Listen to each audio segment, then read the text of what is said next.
Bonjour Guillaume. Bonjour David. Le Sénat a donc rétabli la réforme des retraites que le gouvernement avait annoncé suspendre pour faire plaisir au Parti socialiste. Ce vote rebat-il les cartes du débat budgétaire ? Malheureusement, non. Alors, ce vote est important sur le fond, car il rétablit un minimum de sérieux budgétaire et de vision de moyen terme en revenant sur une suspension de la réforme des retraites qui aurait coûté, on le sait, plusieurs milliards d'euros sur les années à venir.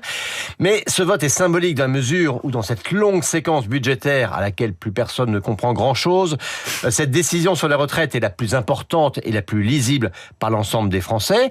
Mais elle est malheureusement symbolique dans tous les sens du terme, puisque malgré ce vote des sénateurs, courageux parce qu'impopulaire, on sait bien que c'est l'Assemblée nationale qui aura le dernier mot. Et pour faire adopter son budget de la sécurité sociale, le Premier ministre va s'empresser de confirmer aux socialistes cette concession unilatérale qu'il leur a faite dès son arrivée à Matignon. Mais ce vote gêne-t-il ou est-il Sébastien Lecornu ? Votre question met en lumière le caractère, absurde de la situation dans laquelle nous nous trouvons.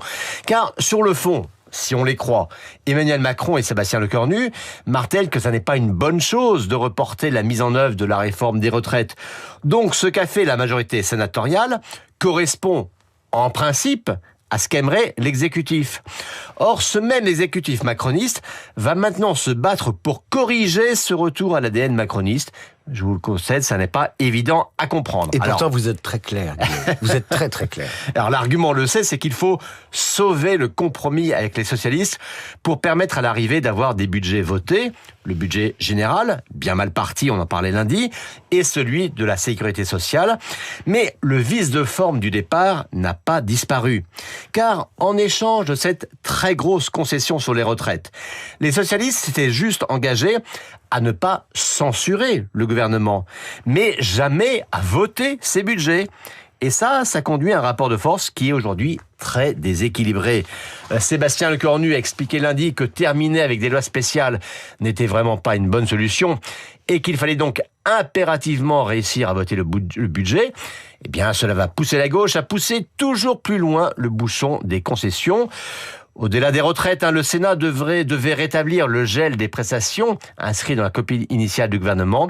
Mais de retour à l'Assemblée, il faut s'attendre à ce que celui-ci cède également, et ce qui conduira à plus de déficit ou à plus de prélèvements. Donc le feuilleton continue. Et oui, une maille à l'endroit, une maille à l'envers, mais effectivement, le feuilleton continue.